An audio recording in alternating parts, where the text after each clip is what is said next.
उपवर्गीकरणाच्या निर्णयाविरोधात महाडच्या क्रांतीभूमीवर RPI सह विविध संघटनांचा Elgar.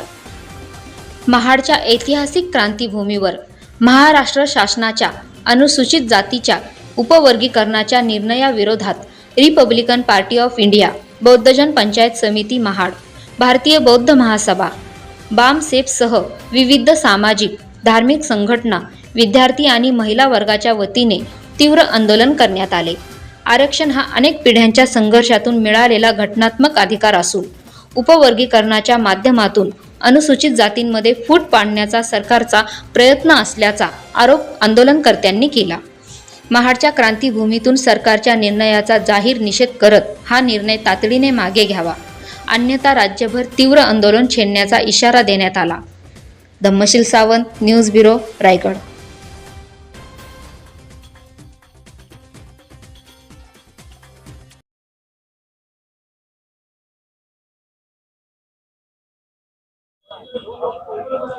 Republican Party of India taluka शाखा महाड यांच्या विद्यमाने आणि रिपब्लिकन पक्षाचे राष्ट्रीय नेते भारत देशाचे केंद्रीय मंत्री आठवले साहेब यांच्या आदेशावरून खऱ्या अर्थानं रिपब्लिकन पार्टी ऑफ इंडिया शाखा महाड यांच्या वतीनं महाडच्या ऐतिहासिक क्रांतीभूमीमध्ये आज संपूर्ण महाराष्ट्रामध्ये जे आंदोलन सुरू आहे त्याप्रमाणे महाडच्या क्रांतीभूमीमध्ये या ठिकाणी RPIच्या प्रमुख कार्यकर्त्यांचं या ठिकाणी आंदोलन सुरू झालेलं आहे चौदार तळ्यावरती।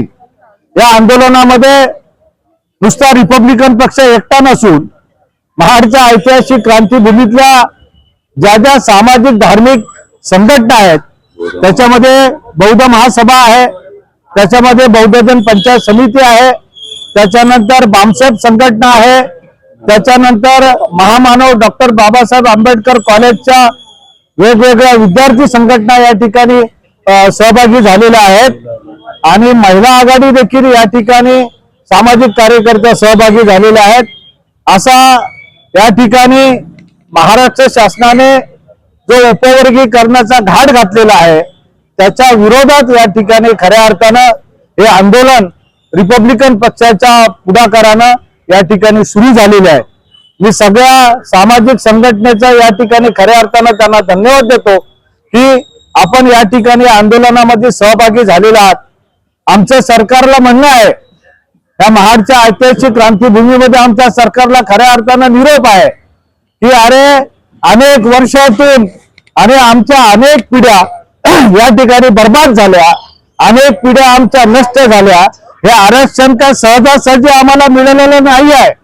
आमच्या वाडवडिलांच्या पूर्वजांच्या अनेक पिढ्या बर्बाद झालेल्या आहेत, अनेक पिढ्या नष्ट झालेल्या आहेत, अनेक संघर्षातून या ठिकाणी खऱ्या अर्थानं हे आरक्षण आम्हाला या ठिकाणी मिळालेलं आहे आणि त्या आरक्षणामध्ये असणाऱ्या एकूण 60 ते 60 जातीमध्ये खऱ्या अर्थानं सरकार या ठिकाणी फूट पाडतंय आणि त्या 60 जातीचं उपवर्गीकरण या ठिकाणी करून आमच्यामध्ये दुफाळी निर्माण करण्याचा जो प्रयत्न सरकारचा आहे त्याचा खऱ्या अर्थानं रिपब्लिकन पक्षाच्या वतीनं महाडच्या ऐतिहासिक क्रांतीभूमीतून या ठिकाणी आम्ही जाहीर निषेध करतो। महाराष्ट्र सरकारचा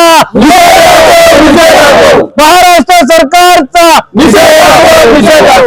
शासनाने अनंत बदर समिती स्थापन करून त्यांनी त्यांचा अहवाल शासनाला दिला, परंतु तो ओपन केला गेला नसताना देखील मुख्य सचिव समाज कल्याण खात्याचे जे मुख्य सचिव यांची एक समिती स्थापन केली आणि त्या समिती मार्फत त्यांनी त्या अहवालावर तक्रारी मागण्याचं प्रयोजन केलं, परंतु तक्रारी मागवताना देखील त्यांनी तारीख कुठली दिली तर 11 एप्रिल दिली आणि या समाजामध्ये डॉक्टर बाबासाहेब आंबेडकरांची जयंती मोठ्या प्रमाणात 14 एप्रिलला असते, जगभरात असते, याची कल्पना असताना देखील त्यांनी ती तारीख नेमली आणि जेणेकरून जास्तीत जास्त त्याच्यावर तक्रारी येऊ नयेत हा त्याच्या मागचा उद्देश होता आणि म्हणून 13% मध्ये अनुसूचित जातीच्या वर्गीकरणामध्ये 13% मध्ये 59 जाती आहेत आणि एका विशिष्ट जातीने त्याची मागणी वेगळी आम्हाला पाहिजे अशा पद्धतीचं आरक्षण मागणी केली होती.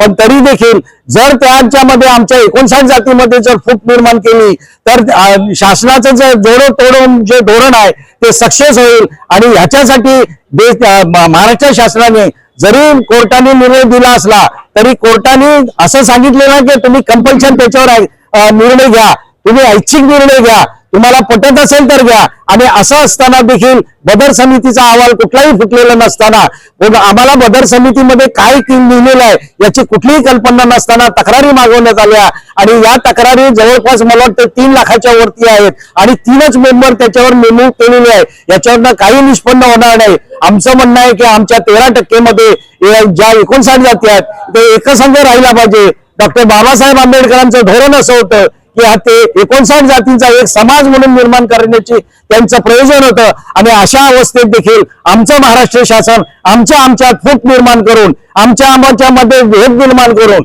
आमच्या आरक्षणावर घाला घालण्याचा जो काय प्रकार आहे तो याच्यासाठी आम्ही सर्व या ठिकाणी येऊन निषेध नोंदवित आहोत. आणि महाराष्ट्र शासनाने याबाबत कुठलीही कार्य आखू नये. आणि आमचं जे बदर समितीचा जो अहवाल आहे त्याच्यानुसार कोणतीही कार्यवाही करू नये आणि आरक्षणामध्ये उपवर्गीकरण करू नये अशी आमची मूळची भूमिका आहे. आणि या भूमिकेसाठी आम्ही या ठिकाणी एकत्र आलो. एवढे बोलून मी माझे 2 शब्द शांत